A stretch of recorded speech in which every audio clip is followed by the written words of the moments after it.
All right. Welcome back to PW Down Under. My name's Mick Robson. I'm joined here tonight by PWA Zone, Bullet Club Zone, Rogue Army Zone, Jack J. Bonza. How you going, mate? I'm good. How are you? Very good, very good. All right. Here for a big reason. It's Rumble season. We've got King of the Metro, June 27 at the Metro Theatre, headlined by a 30-person Rumble. Now, I believe you've got the number 30 spot, the coveted number 30 spot. That's right. I go on last. Fantastic. Best way to be. Now, you've been in a number of Rumbles before, haven't you? Whether it's PWA, New Year Pro, etc. What goes into the preparation of a Rumble, participating in a Rumble, and does that change being number 30? I've been in almost all of them. Yeah, number 30 definitely changes things up. So I won one of the previous PWA Rumbles as well in 2019. Definitely. But it really depends on where you enter. But it's hard to prepare for a Rumble because Rumbles are low key one of the most terrifying and dangerous matches that you can be in. I think that everybody thinks about stuff like no disqualification matches and weapons matches and ladder matches as being dangerous, but there's not much more dangerous than having 5, 10, 15 people behind you, possibly hitting you in the back, all trying to throw you out at once. You could have 10 people gang up on you. And what they're all essentially trying to do is pick you up and throw you like 4 meters to the ground because Absolutely. that's the only way to win. It's a really difficult match to prepare for because if you go in first, it could be one on one. So your strategy could be to try and eliminate everybody as they come in. Or if you go in late and there are already 20 people in there, the strategy might be to stick to the side or do something like that. My strategy is always the same. I go for devastation. I hit as many people as hard as I can, as quickly as I can, and try to throw them over the top rope. I think too many guys get caught up with trying to hit people or trying to hurt people or trying to hit moves, but that's not what you've got to do. The way you win the match is by throwing them over the top rope and their feet hit the floor. So that's what I'm always trying to do at all times. Going at number 30 means that I know that I don't need to pace myself. I know that I don't, there's no chance that I'm going to have to be in there for an hour. I'm going to get in there. There might be 4, 5, 6 people left at the most. I'm going to be the freshest one. There's probably going to be someone who's been in there since the beginning. There's probably going to be somebody more recently. There could be maybe one or two guys who are a tag team who are together. But I'm going to go in fresh and I'm just going to start hitting people and throwing people over the top rope. So to quote the great Miley Cyrus, you'll be coming in like a wrecking ball straight from number 30. Miley Cyrus isn't somebody that I would ever quote in association with myself. But yes, Absolutely. Is there anyone in particular you've got your eye on in that Rumble, or a certain threat that you can see in there? depends who's left, really. And it depends if there are any mystery surprise entrants or anything like that. Of the notable ones, I would definitely want to throw out Ricky South first, being the second former champion. Jessica Troy has been on a tear.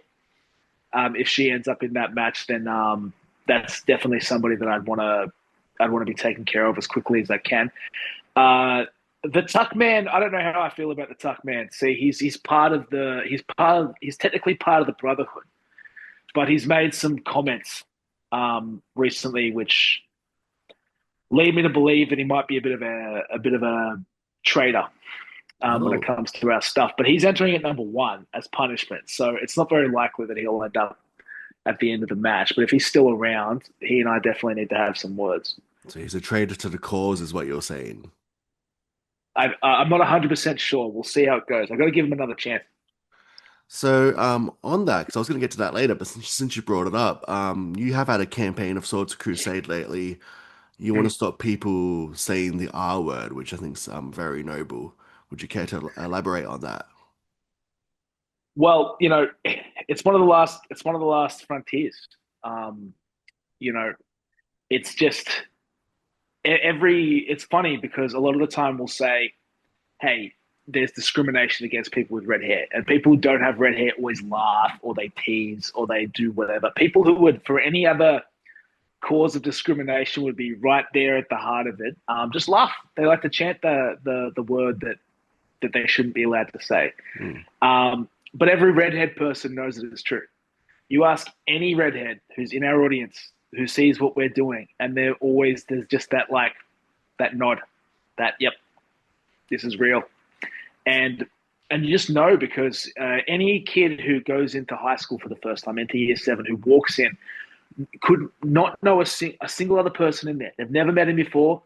They have no idea what his personality is like. He walks in, they see the hair, he immediately gets labeled. He immediately gets teased. He immediately gets bullied. He immediately gets put down, Yeah. or she. It's just it's a real thing, and it's something that the audience needs to do better with. And Digby and I have taken it upon ourselves to lead the campaign at PWA. I see some serious, I feel some serious hurt in your voice when you say those things. Like it's experienced through your own childhood, I'm guessing, and childhood trauma, I may say. Would that be fair to say? Absolutely, Yeah. every Reddit person, ask any of them. I don't need to give any more examples. There are tons more, but I think the only way it's going to change is if myself or Digby wins the Rumble, takes the championship back, and then people need to start taking it seriously again because when it's the champion say something, it means more. Talking about champions, we've got a few big championship matches happening at King of the Metro. We've got the brand new PWA champion Charlie Evans, Chevs, taking on Kai Drake. What are your thoughts on those two as competitors, and how do you think that match is going to go? I think it's a battle of the midgets. No, I don't think Charlie Evans is that new anymore. With North Shore Wrestling behind her, she's spent a lot of time in England, and she's been doing a lot of things. She came back and she's been very, very effective, very, very powerful. Kai Drake, though, at the Coliseum tournament last year, he was a bit of a dark horse entry. Nobody really thought much of him, but then by the time that tournament was done, Kai Drake could have been one of the winners. Yeah. So it's very easy to see how he's gotten himself back into a championship match with one little caveat. There's just one problem with this whole thing, Oh yeah. and that's that in order to win the number 30 spot in the Rumble, I had to go into an over the top rope battle royal match at a PWA event. There Sure. were six competitors in that match, and we had to all try and throw each other over the top rope. And whoever won that match got entered into the number 30 spot at the Rumble. Yeah. The person who wins the Rumble, if you go in at number 30, you have an advantage to win, but you're not necessarily going to win. Sure. The person who wins that Rumble gets a championship match against Charlie Evans or whoever is still champion. Yeah. Kai Drake was one of the guys that I threw over the top rope. So he skipped the line. He lost a match that I won in order to advantage yourself to help win another match that you have to win in order to get a title shot. He lost the match before the match to get the match. He lost that one and he's still given the title opportunity. Would that have happened to him if he had red hair? Discrimination. It's. I think you've got a case here. Management needs to think about their choices here. I think, to be I honest, can't think of any other explanations. So absolutely. it's Should be a hard-hitted match though. However it it's a goes. difficult thing, but it'll definitely be a great match. I actually can't pick a winner. I think the only deciding factor will be North Shore Wrestling.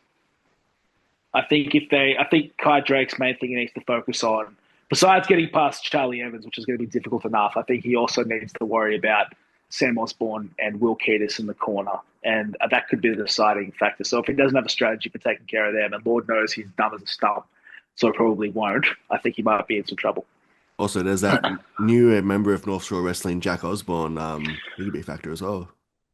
He's so quiet that you almost forget that he's there until he hits you. You ever get up close to that guy? He has the biggest hands you've ever seen in your life. He's a big dude. He's even bigger in real life, and then he gets a hold of you, and it's like Shrek or something. So yeah, he's definitely very dangerous. It'll be interesting to see what he does moving forward. I watched that scene recently, from Shrek, the wrestling scene, and apparently Mansoor said he was a bad worker or something, casting shade on Shrek. Hey, he won. You know, All the counts at the end of Shrek the day, won. wins, checks and championships. He got it done. That's the way you do it. So you can't fault Absolutely. him too much.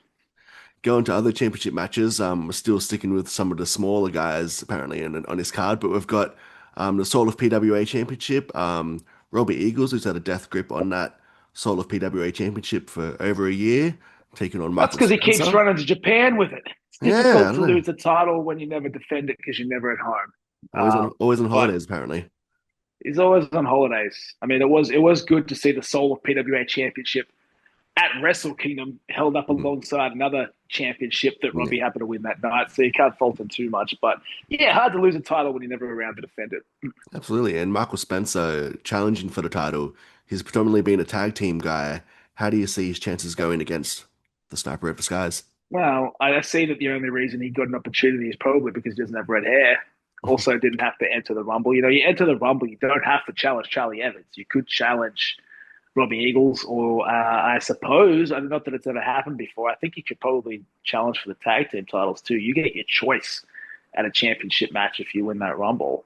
But yeah, Michael Spencer again. I guess he must have just earned an opportunity. He didn't win a match to get into a match, but yeah, but no, he's probably been slept on for a lot of years though. Michael Spencer, he's very good, and he's another guy. I think a lot of the time in wrestling, you see people who talk a lot Yeah. tend to get more notice.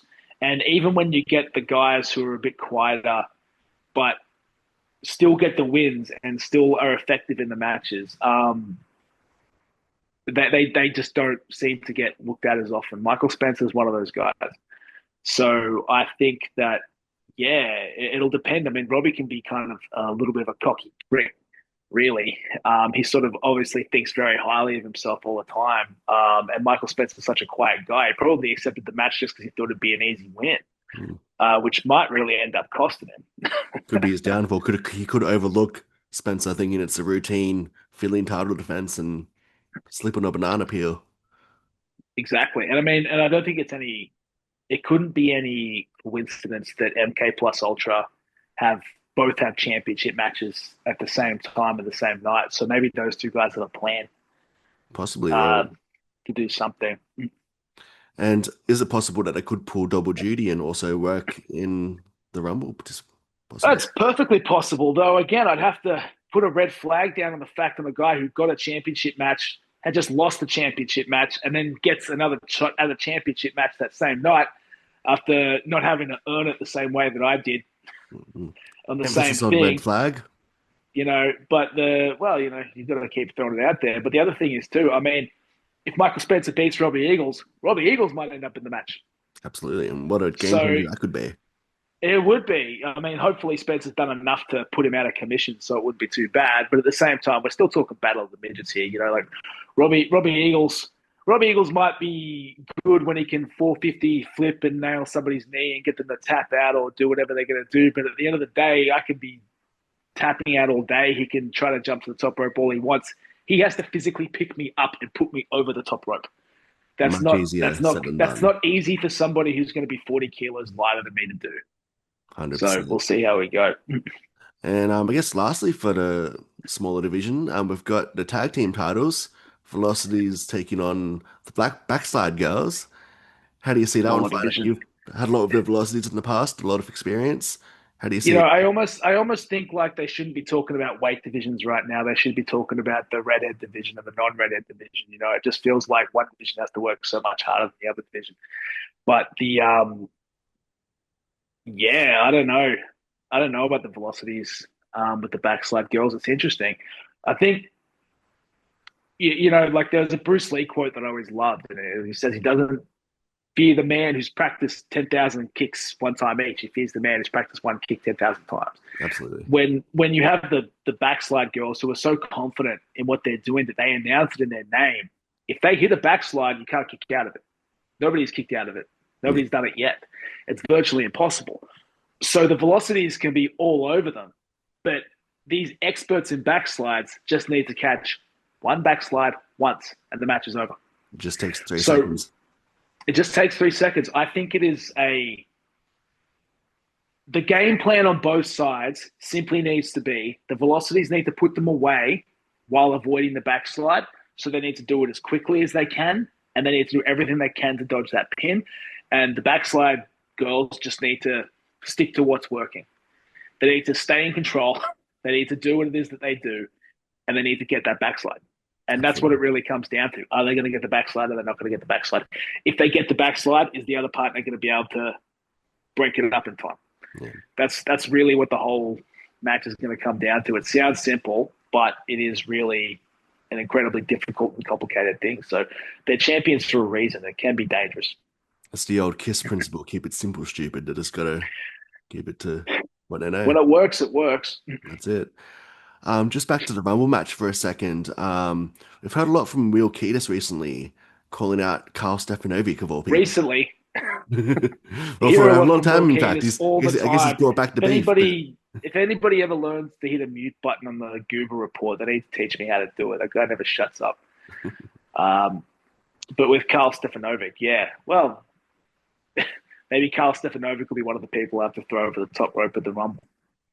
well, we've seen a few outsiders being in the Rumble before, or in PWA before. We've seen Lockie McIntyre be in the Rumble. We've Mm-hmm. seen James Graham come into PWA. How do you Yeah, think Carl Stefanovic would go in a PWA ring? poorly. I don't think he would do very well at all, based on what I've seen from him. But unlike other people, I don't discriminate, so I will hit him just as hard as I would hit anybody else. But I think Will Catus is the one who has a problem with him.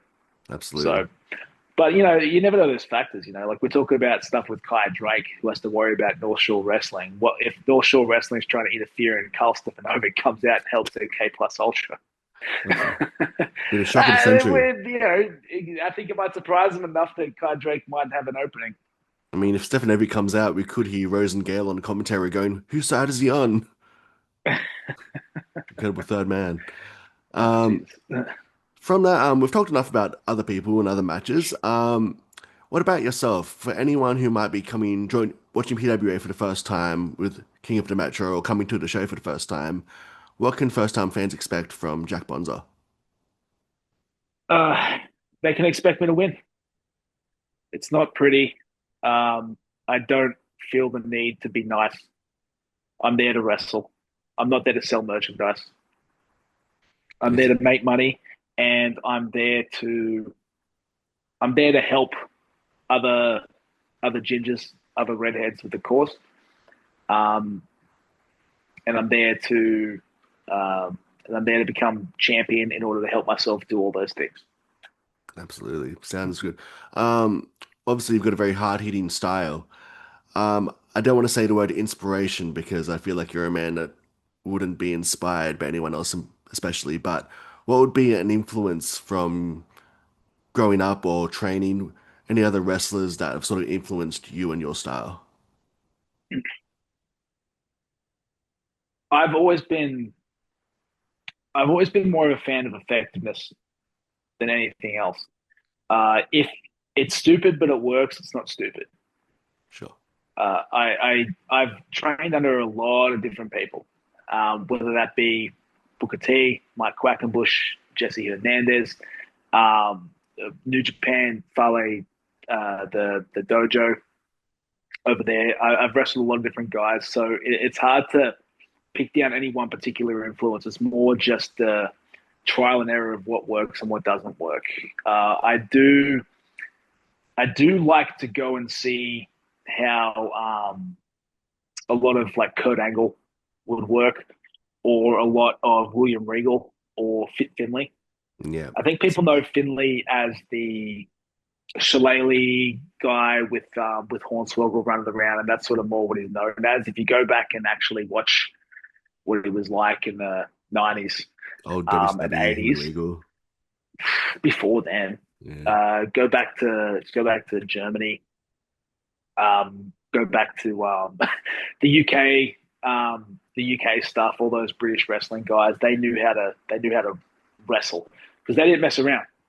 There was no running the ropes, turning your back, trying to jump off the top rope, trying to do whatever. They would stand in front of each other and they would hit each other. They would tie up. They would grab a hole. And Finley was, of all the meanest and toughest guys, he was the meanest and the toughest out of all of them. And so you go. I would say that studying those tapes might be one of my bigger influences. And then alongside someone like, I guess guys more like Kabashi, um, and that sort of level would be more my thing because again, I think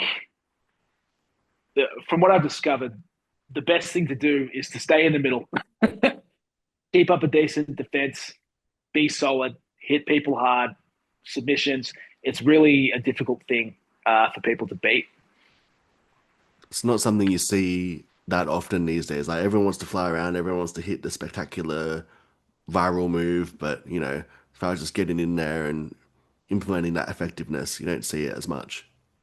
I think that's 100% accurate. I think that there are so many guys who are going into matches in an attempt to get a viral gift made. And you can see that's all they're attempting to do the entire match, the entire match, the entire match. They're just trying to do fancy move after fancy move. And then it botches and then it goes wrong and then they knock themselves out and they do something stupid. People remember a good match a lot more than they remember a cool move in a bad match. Yeah. That's always been my philosophy. You always feel better going in there, having a great match and winning than you do if it's like, oh yeah, it wasn't that good and the audience didn't care and it was this, this and that. But you just see that cool move I hit at the 4 minute mark. Come on, like Yeah. it's just not how it works. And especially when you're on a card or a roster or a generation of people who are all trying to do that same thing, and then you're the one who's different. Yeah. That's how I always think that I stand out. And then also, I don't injure myself very much. I get hurt like most wrestlers do, but I find that it is a lot less than most do. Well, one of my favorite matches I've seen you in, I think it might have been Coliseum a few years ago, you and Caveman Ugg, and it was just That was after I won the Rumble that year. right, yeah. So that was an amazing hard hitting match and very different in style to a lot of things you see, but it looked like it hurt a lot. Like I was cringing and enjoying it at the same time. Well, that's why me and Ugg get along so well. we So just we do what works. so like brothers fight and then they reunite and hug it Not out. at the time. We tag together now, but at the time it wasn't that way. Absolutely. But it was just Ugg was invincible at the time too. Nobody could take him. It was like the prefects at the time, Billy Preston and Jimmy Townsend would try to schoolboy him. He wouldn't go down because he was too big, and he didn't do anything stupid to get off balance. He who else tried to take him at the time? I can't remember. Oh, Grayson Waller Oh, yeah, of tried to course. fight him. He tried to submit him. He tried to make him tap out. He tried to get the entire audience and everything around him, and it all completely worked. He said, mind games don't work on him. You try to submit him, he picked him up and keeps dropping you on your head until it's whatever. You try to armbar him, he just keeps hitting you in the face until you're unconscious. There was no way to take it. The only way to beat Ugg was to go through him. So it's like they So, always say a black belt becomes a white belt if you punch him enough times. It's kind of well, pretty much. But then again, that's why you come back to the kind of style that I have and the kind of style that Ugg has. It's very difficult to combat. so we've kind of touched on it here, bits of your history. I remember seeing you maybe 10 years ago now, probably at Rock and Roll Wrestling. Was probably when I first saw you wrestle. What are some of your key memories or moments that sort of stand out for you? If you were to put a best of Jack Bonza, what are some of the things that stand out for you personally as some of your biggest, best, or favorite sort of matches or moments? Wrestling Yuji Nagata at New Japan Pro Wrestling at the Sydney Key Center was one of the ones that sticks out. Um, that one was because, first of all, it was in front of 3,400 people. Yeah, But I mean, I've wrestled for New Japan a lot of times in Japan. But my goal and my dream and everything has always been to make wrestling big in Australia. yeah, It's good to travel to America and Japan and learn and get more exposure and even and make money and have a career and stuff if that's your goal. But I like living here. I like Australian culture. My family is here. Excuse me. But I'd like to keep wrestling. yeah, So to me, making it bigger here is a bigger deal. So being in uh, a venue like the Key Center in front of 3,400 people, which was the capacity, against a world class opponent, with all the staging and the videos and the fanfare and all that kind of thing coming out. That was a big thing for me because that's what I want here all the time, and it just sort of showed that we can do it. It Can be was New done. Japan. It wasn't just Australians, but there are people there, Yep. and I was there. it's just a matter of getting it exactly. And then I think a lot of what that comes down to with Australian wrestling is that we need to develop an Australian style. I think if you pay attention to pro wrestling enough, you start to understand there's an American style, there's a British style, there's a Japanese style, but pro wrestling is a reflection of the current culture. So American style pro wrestling like WWE or whatever is very American. British strong style or whatever you want to call it is very British. Japanese strong style is different, or I shouldn't keep saying strong style, but Japanese style wrestling is very different because they're more team based, they're more culture based, they're less about themselves, they're more about pride, and they're more about that kind of thing. Whereas American wrestling is more about respect and then sympathy when you're downtrodden and all that kind of stuff. And then British style wrestling has just it's very neat, it's very proper Yep. in times, but then it can also be grimy and cockney and down and dirty and has a touch of humor to it, Kind of goes both ends of the which is spectrum. well, it's because Americans are like that. It's because Japanese people are like that. It's because British people are like that. The wrestling reflects the people. Yeah. So when we develop an Australian style, we need to work out what is different about Australian culture that we can start to implement there. And then that's what will appeal to Australian fans and get us to the point where we can be mainstream here. Talking about That's what I getting think. mainstream, we've had a lot of evolution of PWA over the recent years. Mm. In terms of where the venues have been, like when I first started coming to shows, it was RSLs. Now you're running the Metro. Also, like you're doing a lot of expansion as far as going to places like Combank Stadium to be the pre-show entertainment for the Tigers. How does all those things come about? And obviously the goal is to get more eyes on Australian wrestling and PWA, but how did that all come to fruition? The the more people we can get to events, the better. And it sounds silly, but the thing about pro wrestling from the outside in is that everybody has a preconceived notion of what pro wrestling is. It's always, if they're not already pro wrestling fans, it's that kid stuff, that fake fighting, that whatever. It's that different thing. Anybody who we can drag in front of us at a PWA event immediately goes, "That wasn't what I thought that was. That's so cool. I've got to keep coming back." And if you just keep doing that with enough numbers, eventually you get somebody who has a connection to an NRL team as the West Tigers who goes, "Oh, you want help? Let me try to organize this at West Tigers." Eventually you get a band promoter who goes, "This is awesome. Imagine putting this in this thing. Is that something you guys would consider?" Like, somebody who works for a marketing company goes, "Holy crap, that was great." Somebody who's a videographer goes, "I can help with this," because they want to become part of it, because Yeah, they want to become part of the culture. And so for us, it really is just about putting forward the highest quality events, doing it consistently, and then just trying to make it fun and trying to make it Australian, and then just trying to keep our hands and arms open to whoever wants to come in and whoever can be part of it, who can do something to contribute. So I think if you stay open to those opportunities, then they eventually start to come if you keep doing good things. absolutely. Um, we've sort of run out of time here a little bit, but just before we wrap up, what's something outside of wrestling, outside of PWA, what do you like to do in your free time? What's something that Jack Bonza enjoys when he's not in the ring caving in chests? Uh, uh, so much of my time is dedicated to pro wrestling or exercising or training or cross training in jiu-jitsu or doing stuff like that. But I do like to read. I do like to watch movies. One of the things I've been doing recently is I've been challenging myself not to watch the same boring TV shows, not boring, but comfort TV shows over and over again. I've been trying to watch new movies. So I've been watching 4 or 5 movies that I've never seen before all week. So I've watched the Maltese Falcon from the 1940s. I watched the 70 Year Itch, which was the Marilyn Monroe movie where she did the whole skirt down thing because I was Oh, curious nice. about what that was like. I watched the Indiana Jones trilogy.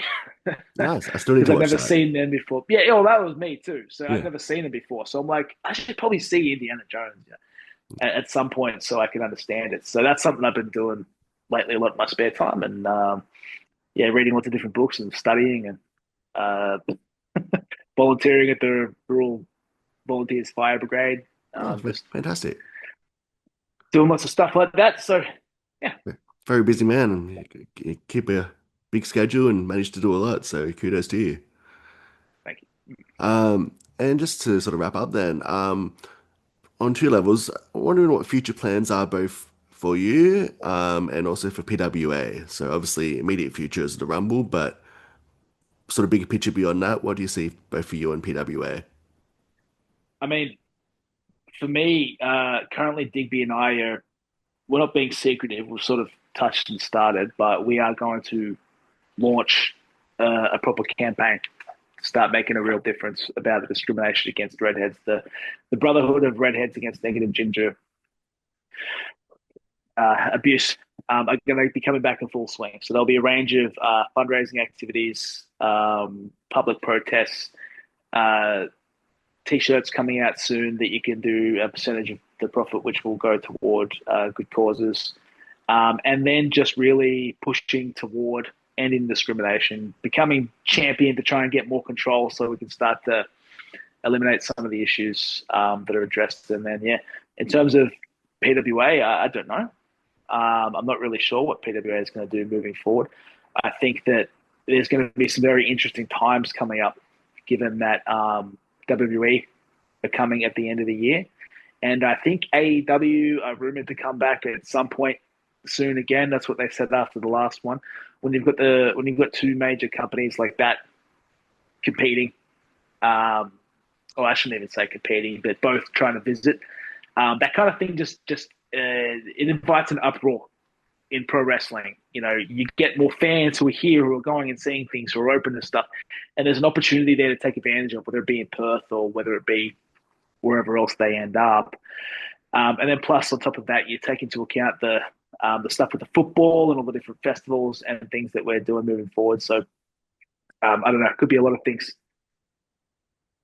Sounds fantastic. Sounds like there's going to be a lot happening no matter where directions go. And wish you all the best on your Yeah, campaign because God knows we need a more inclusive, equal world, and looks like that we could be on the way to that campaign yeah, goes well. and again, it is not our aim or our view to take away from any other groups that are being discriminated against.